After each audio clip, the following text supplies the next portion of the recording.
Good morning to everybody on this beautiful Sunday morning.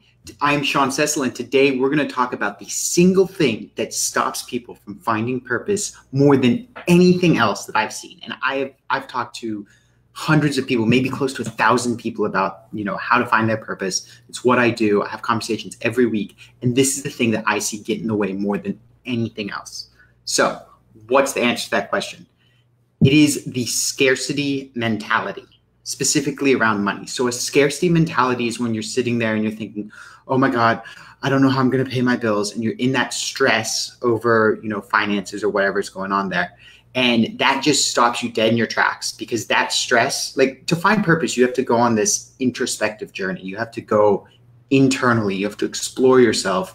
And if you're in that place of stress, you can't take a step on that journey, right? It's impossible to even hear yourself, to get in touch with what's below all the static in your mind, right? Because you have to get into your heart, right? You have to get into your soul. And if you have that static in your mind where it's going, oh my God, money, money, money, money, money, money, money, money, oh my God, I don't know how I'm gonna pay my bills, oh my God, well then you're screwed. You can't get down there at all, right? You're just gonna be stuck in that same place. You're just gonna go in circles and circles and circles and circles and circles, right? So if you have somebody who's financially secure and they're looking to find their purpose, then that's a very solvable problem, because that person can go down the process, they can go through that journey, and they can get clear on their purpose. If you have somebody who knows their purpose and they're struggling to make money from doing it, that's also a very solvable problem, because in that case, all you have to do is learn how to monetize the value that you're adding by living your purpose, and then bam, you're good. But if you're in a situation where you're in a scarcity mentality when it comes to money, and you don't know your purpose, well, now you're in a tough pickle, because you have to solve one or the other. And the instinct would be to solve, most people would say, hey, listen, Sean's going to say solve the purpose first, then everything else will come.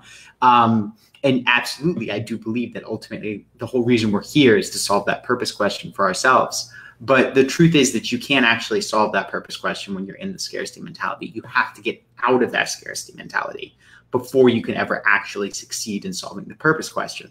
So how do you get out of that scarcity mentality? Well, it's going to differ depending on your situation. So there are really three different kinds of situations that you can find yourself in where that could be causing the scarcity mentality.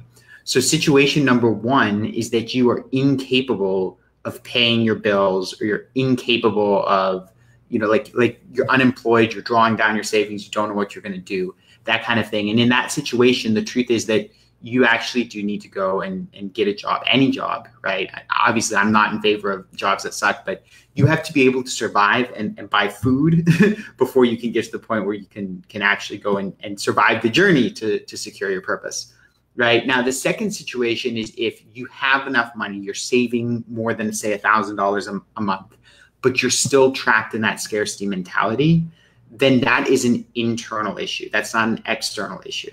Right? If you're saving more than $1,000 a month, you are vastly ahead of the vast majority of people on this planet, or even, frankly, most of the people in this country. So if you can save $1,000 a month, and that's what's going on, in your bank account, it's going up, but you're still stuck in the scarcity mentality, well, then what you need to do is you need to dissolve fear. And I did a really good training on this in my masterclass series. So if you're on YouTube, you can go search for masterclass on fear. If you are in the Science of Career Freedom Facebook group, then it's in the pinned post at the top of the third video is the masterclass on fear. So if you're in a scarcity mentality and you have the income coming in, then go watch that masterclass on fear and start dissolving that.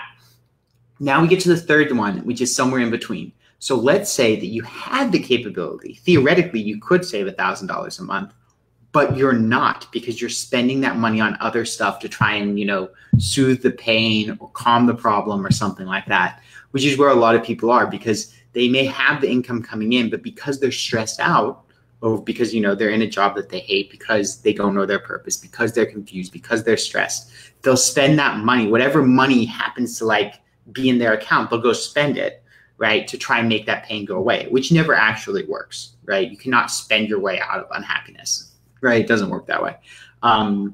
So, they'll go and they'll spend the money on alcohol, or they'll spend the money on vacations, or they'll spend the money on something, right? Trying to fill that hole. And so if you're in that third camp where you could be saving, but you're not because you're spending it, Well, then the answer is actually to make a commitment to yourself to go and start this journey, and preferably make a financial commitment so that you get out of this little thermostat zone that you've created, right? So that you have to force yourself to save, right? And once you do that, then it gets easy from there, right? But it does actually involve making that commitment to yourself in some form or fashion, right? And what form that takes, I don't know.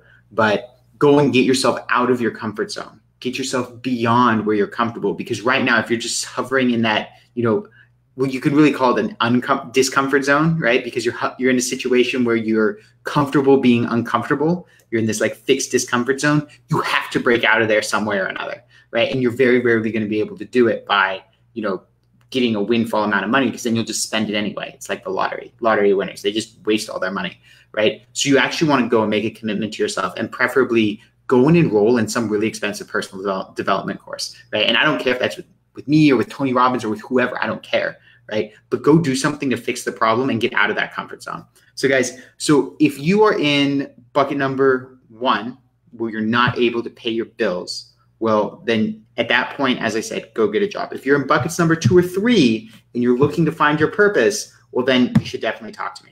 So we will get here's a link. I'll give you a link so you can do that. If you want to talk to me, it's www.oculusinstitute.com/scheduling.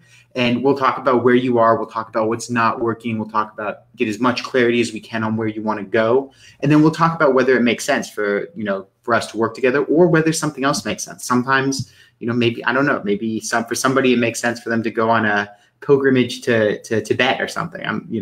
Again, a lot of it will depend on every individual situation. I don't make any snap judgments until I actually speak to somebody and figure out what's going on. And then, hey, if it's a fit, great. If it's not a fit, great.